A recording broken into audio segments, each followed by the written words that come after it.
Angola. Inawezekana ni ndo taarifa ambayo inaweza kawa inawafurahisha sana mashabiki wa Yanga kutokana na kocha huyo kufika katika hatua kubwa kwenye mashindano makubwa hasa ya AFCON. Pedro anajiunga na Yanga akiwa hajawahi kuwa kocha wa klabu yoyote. Kwa maana kwenye experience ya klabu ni mtu ambaye anaenda kujifunza. Ni kama hifadhiwe. Hii ni tarehe 25 nazungumza leo wakati anatangazwa tarehe 25 ya mwezi wa 10. Ninazungumza leo. Sina imani ya kocha Pedro Gonçalves kwamba anaenda kufanya kitu kikubwa ndani ya Yanga. Sina imani hiyo.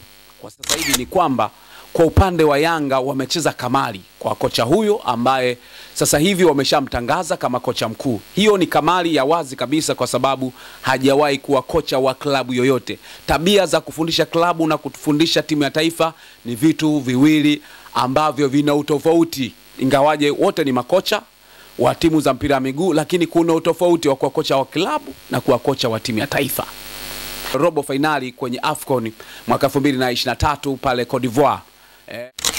Pedro Gonçalves ni kocha ambaye hajawahi kufundisha vilabu. Amefundisha tu timu za taifa. Kwenye klabu, timu ya Yanga ndo timu ambayo inaenda kumtengenezea CV ya kwanza kama kocha ambaye amefundisha kwenye klabu ambayo itakuwa ni ya kwanza ni Yanga. Nadhani Pedro Gonçalves angekuwa ni bora kabisa, kocha bora kabisa kama angekuwa kocha wa timu ya taifa ya Tanzania kwa sasa. Kwa sababu kama amefundisha Angola, imefika sehemu na imefanikiwa. Kwa sasa ambapo tunatamani kumuona kocha ambaye ataongeza chachu ya mafanikio ya timu ya taifa, nadhani angestahili sana kuwa kocha wa timu ya taifa, Taifa Stars. Lakini sio kuwa kocha wa klabu. Ni siku njema ambao tunakutana kupitia hapa Like Media, na kikubwa sana ambacho kimetuleta hapa ni kupiga story za kimichezo. Kama ambavyo nafahamu, mimi naitwa Lugano Iza. Tuna mengi ya kuweza kuzungumza kuhusiana na masuala mazima ya kimichezo. Taarifa njema ambayo ninaleta kwako ni kuhusiana na pale kwa wananchi.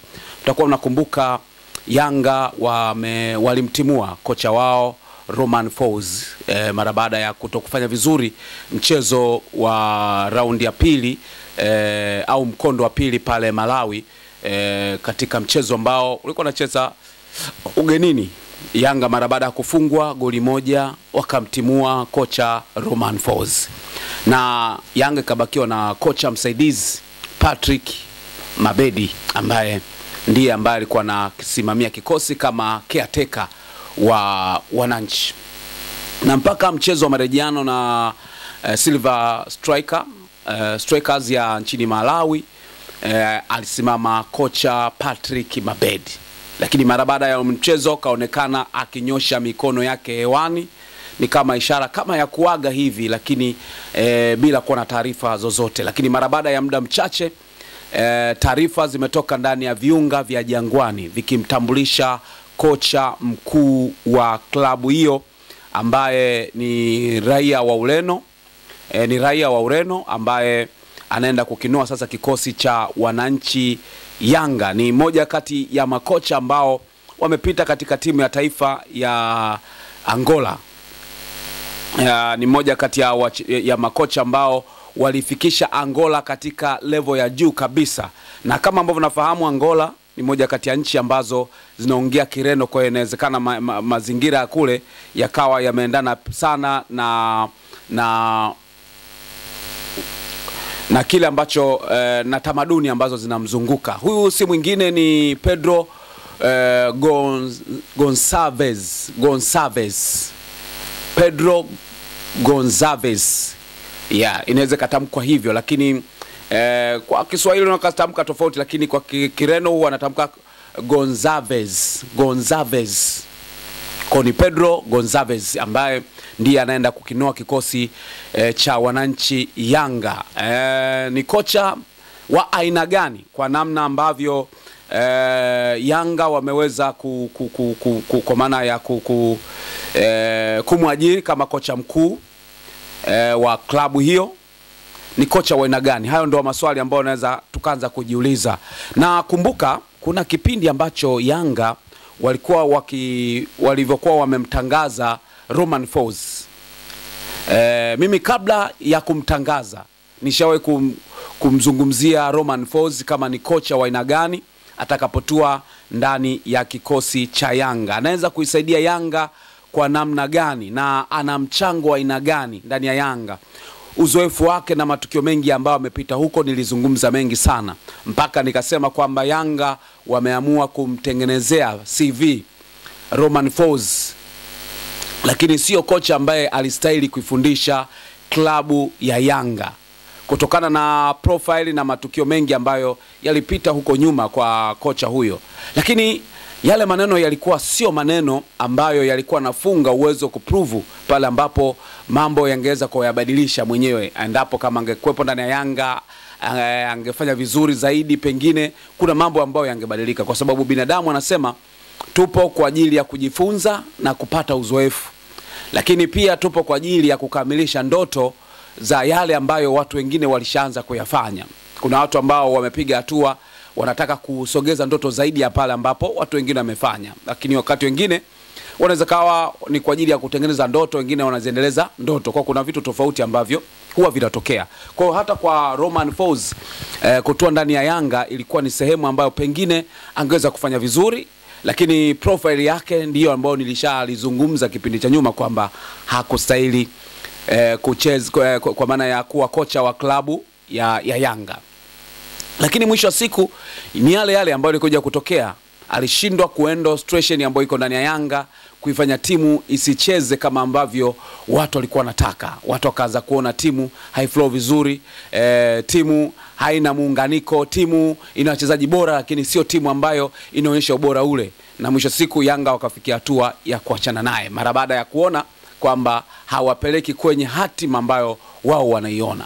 Na nilizungumza kwamba kuna makosa ya kwenda kutafuta makocha. Huenda watu ambao wanaenda kutafuta makocha huwa wanatumia akili zao wenyewe na sio uhalisia wa kile kitu ambacho kinahitajika kwenye timu husika. Pengine kuna namna nyingine, sisi ni binadamu, huenda kuna namna nyingine ambayo inatumika ili mtu kujinufaisha au kutengeneza mazingira ambayo yeye mwenyewe anayafahamu. Yote yanawezekana, lakini pia haitaki kuwa ni kitu ambacho kinatangulia mbele sana kukifikiria zaidi ya uhalisia ambao ndio tunaenda kuweka mezani.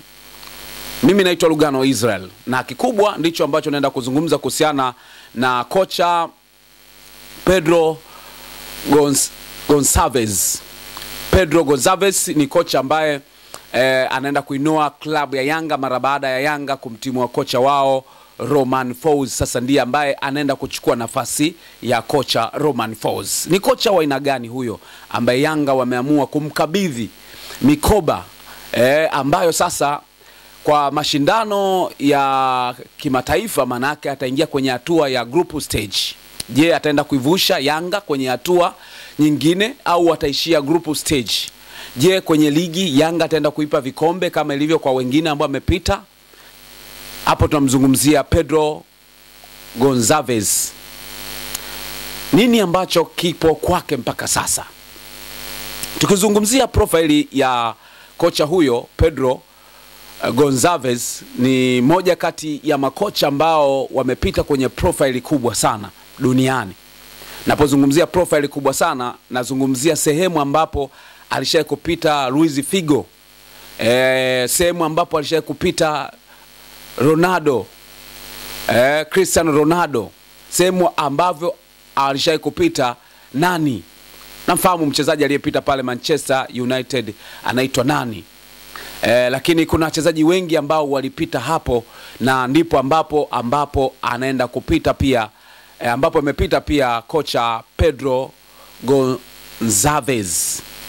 Kwa maana amefundisha timu ya vijana ya timu ya taifa ya Ureno, timu ya vijana under 17 timu ya Ureno, lakini pia akafundisha under 20 timu ya vijana ya Ureno, sio timu ndogo kwa timu za vijana kwenye mataifa yaliyopo Ulaya. Kwa hiyo ni kocha ambaye kwenye profile ya timu za taifa akatoka hapo pia akaenda kujiunga kuifundisha timu ya Angola, timu ya taifa ya Angola ambayo kwenye AFCON ya 2023 pale ilipofanyika pale Cote d'Ivoire, ndiye ambaye alisimama kama kocha mkuu wa timu ya Angola, na timu hiyo ikifika hatua ya robo finali. Ni hatua kubwa sana kwenye timu za taifa, hasa ukiangalia profile ya timu kama ya Angola. Inawezekana ni ndo taarifa ambayo inaweza kawa inawafurahisha sana mashabiki wa Yanga kutokana na kocha huyo kufika katika hatua kubwa kwenye mashindano makubwa hasa ya AFCON, kwenye hatua ya robo finali kwenye AFCON mwaka 2023 pale Cote d'Ivoire. Pedro Gonçalves amefika hatua kubwa sana kwenye mashindano ya AFCON.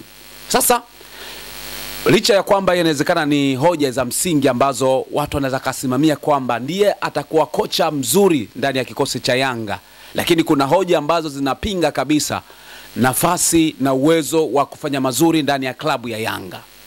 Unajua ni nini ambacho kinazungumzwa? Pedro Gonçalves ni kocha ambaye hajawahi kufundisha vilabu, amefundisha tu timu za taifa. Kwenye klabu, timu ya Yanga ndo timu ambayo inaenda kumtengenezea CV ya kwanza kama kocha ambaye amefundisha kwenye klabu ambayo itakuwa ni ya kwanza ni Yanga. Nenda popote utaona sehemu ambapo panasema amefundisha klabu. Ametoka timu ya taifa za vijana, akapanda baadaye akaenda kuifundisha timu ya taifa ya Angola. Period. Hakuna sehemu nyingine ambapo ashawahi kufundisha sehemu ya klabu. Sasa kuna utofauti kati ya kufundisha klabu na kufundisha timu za taifa. Kwa hiyo huenda Yanga wamekula ya choya au Yanga wamelamba dume. Sasa kwa upande wako unafikiri Yanga wamekula ya chuya au wamelamba dume? Inawezekana ukawa miongoni mwa watu ambao mnaamini kabisa kwamba kocha Pedro Gonçalves ni kocha ambaye ataenda kutengeneza ubora wa kikosi cha Yanga kuwa ni bora sana. Inawezekana pia ukawa uko sahihi kutokana na jinsi ambavyo alitengeneza timu ya taifa ya Angola na kufika hatua ya robo finali kwenye mashindano ya AFCON. Lakini chini ya kocha Pedro Gonçalves pia alipeleka timu ya under 17 ikafuzu kucheza World Cup, hiyo timu ya Angola. Kwa hiyo katika historia timu ya Angola chini ya kocha Pedro imefuzu kucheza World Cup. Kwa hiyo ni miongoni mwa mafanikio ambao wameyapata pale Angola. Mimi nadhani Pedro Gonçalves angekuwa ni bora kabisa, kocha bora kabisa kama angekuwa kocha wa timu ya taifa ya Tanzania kwa sasa. Kwa sababu kama amefundisha Angola, imefika sehemu na imefanikiwa. Kwa sasa ambapo tunatamani kumuona kocha ambaye ataongeza chachu ya mafanikio ya timu ya taifa, nadhani angestahili sana kuwa kocha wa timu ya taifa, Taifa Stars. Lakini sio kuwa kocha wa klabu. Kwa nini nazungumza hivyo? Kwa upande wa Yanga, timu ya Yanga kwa sasa ni timu ambayo natamani kuiona mafanikio na piga hatua kubwa sana. Nilitegemea Yanga katika uwekezaji wa kumtafuta kocha, wangemtafuta kocha ambaye anayafahamu vizuri mashindano ya klabu bingwa barani Afrika, ligi ya mabingwa barani Afrika. Ana uzoefu angalau asha kushiriki hata makundi pia. Ingetosha tu kwamba anajua kwamba kuna ABCD, lakini pia angejua labda kama angefika robo finali, nusu au katika maeneo tofauti pia ana experience hiyo, ingeweza kusaidia sana kuona namna ambavyo Yanga ingekuwa inapambana kufikia malengo ya kufikia huko. Lakini cha ajabu ni kwamba Yanga wameenda kumleta kocha ambaye kila kitu kitakachoenda kufanyika katika mashindano ya ligi ya mabingwa barani Afrika atakuwa naye pia ni mtu wa kushangaa, kama ambavyo baadhi ya wachezaji hawajai kufika huko. Ukizungumzia mfano Simba walikuwa na Fadlu Davis ambaye alikuwa kocha msaidizi. Kwa hiyo matukio yote ambayo ilikuwa yanaendelea akiwa Raja Casablanca, akiwa pale South Africa, sijui iko na Orlando Pirates, sijui na timu gani, kuna vitu ambavyo alikuwa anaviona, najua kwamba kumbe hiki kinafanyika hivi. Sasa kocha Pedro anajiunga na Yanga akiwa hajawahi kuwa kocha wa klabu yoyote.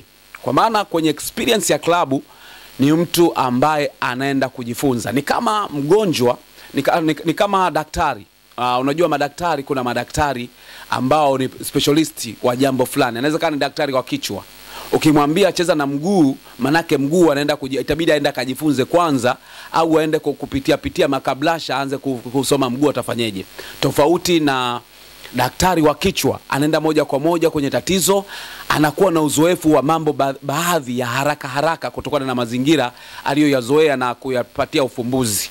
Kwa hiyo wengi tunafahamu kitu kinaitwa daktari. Daktari, kuna daktari wa binadamu, yani mwili wote wa binadamu, lakini kuna daktari specialist. Kwa ukimzungumzia mtu kama Pedro, alikuwa ni specialist kwa upande wa timu za taifa, hajawahi kufundisha klabu. Kwa maana sasa kama ilivyo kwa daktari, wote wanafanya kazi moja ya udaktari. Inawezekana akapata urahisi wa kujifunza kutibu mguu kwa sababu vitu vinafanana kutokana na kazi ambayo wanafanya. Lakini uzoefu ni tofauti, na ule ana uzoefu wa kazi ya udaktari kwa muda mrefu, anajua ABCD. Mguu ukipata moto unakuwa na shida gani? Ukiwa na ganzi una shida gani? Ukiwa hivi nifanye nini? Sasa kwenye timu ya taifa nadhani ndio sehemu ambapo alikuwa bora sana. Sisemi kwamba hastahili kufundisha vilabu, sisemi hivyo. Mimi najaribu kuangalia malengo ya klabu ya Yanga. Sawa, walitaka kuishia makundi. Sidhani kama ndo malengo ya mwisho kwamba tunaishia makundi. Hata kocha huyo wanasema aishie makundi. Kama shida ingekuwa ni makundi, basi kocha Patrick Kabedi basi alistahili kuendelea kuwa kocha mkuu, kwa sababu yeye ndo akaivusha Yanga kwenda atoe makundi. Lakini nadhani kwa malengo makubwa ya Yanga ya kumleta kocha ni malengo zaidi. Lakini kocha ambaye Yanga wanamleta naye anakuja kujifunza jinsi ya kuviongoza vilabu. Kuongoza timu ya taifa na kuongoza vilabu kuna tofauti. Unapoongoza timu ya taifa, kwanza unaenda kuchagua cream ya wachezaji. Unaenda kutafuta mifumo ya mchezaji ambao umemfuatilia, unajua huyu ataenda kunisaidia kwa muda mfupi huu. Na level ya timu ya taifa ni watu ambao tayari ni muda mfupi nataka kukombaini kwa haraka, shamaliza, unasubiria matukio. Kwa maana unapotumikia timu ya taifa, manake kocha wa timu ya taifa ni kocha ambaye yupo kwa ajili ya tournament. Ni tournament oriented. Kwa hiyo lakini kwa upande wa vilabu ni ligi na mashindano. Kwa hiyo kuna vitu viwili hivyo. Kuna mipango ya muda mrefu, planning ya muda mrefu, utengenezwaji, vyote hivyo vinahusika kwenye upande wa klabu. Lakini unapomzungumzia Pedro Gonçalves, ni kocha ambaye hajawahi kuwepo kwenye klabu. Ndio maana anasema kwamba si kwamba ninaamini kwamba atafeli, si kwamba naamini kwamba sio kocha mzuri kwenye upande wa klabu. Ninaamini kabisa, ninachokiamini sasa hivi ni kwamba kwa upande wa Yanga wamecheza kamari kwa kocha huyo ambaye sasa hivi wameshamtangaza kama kocha mkuu. Hiyo ni kamari ya wazi kabisa, kwa sababu hajawahi kuwa kocha wa klabu yoyote. Tabia za kufundisha klabu na kufundisha timu ya taifa ni vitu viwili ambavyo vina utofauti. Ingawaje wote ni makocha wa timu za mpira wa miguu, lakini kuna utofauti wa kuwa kocha wa klabu na kuwa kocha wa timu ya taifa.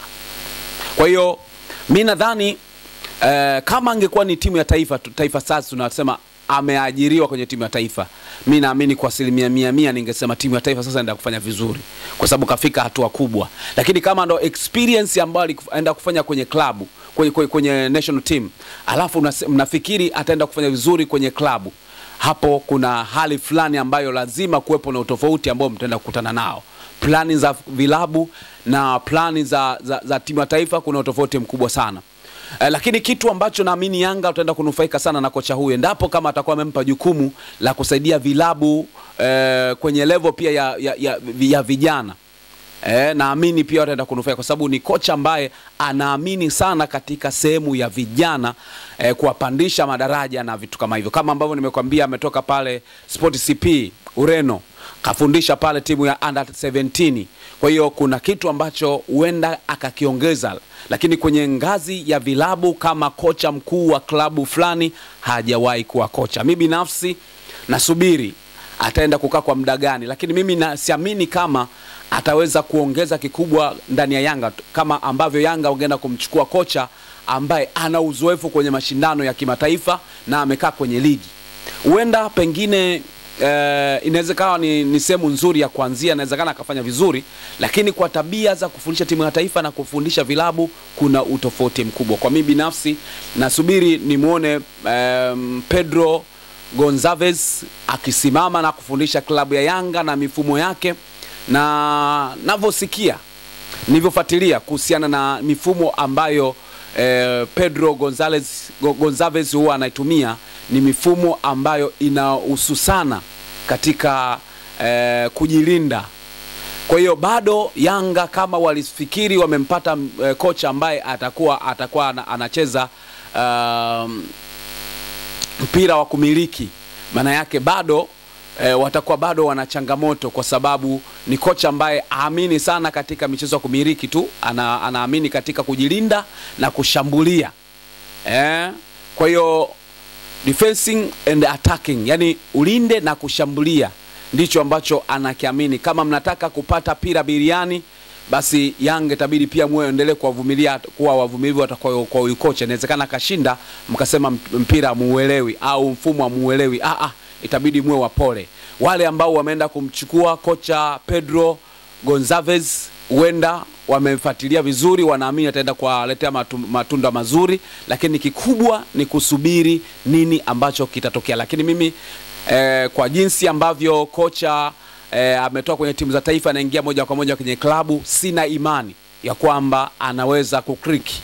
Hifadhiwe, hii ni tarehe 25 nazungumza leo, wakati anatangazwa tarehe 25 ya mwezi wa 10 ninazungumza leo. Sina imani ya kocha Pedro Gonçalves kwamba anaenda kufanya kitu kikubwa ndani ya Yanga. Sina imani hiyo, kwa sababu ya kariba ya kufundisha timu ya taifa na vilabu tofauti. Kwa hiyo leo tarehe hii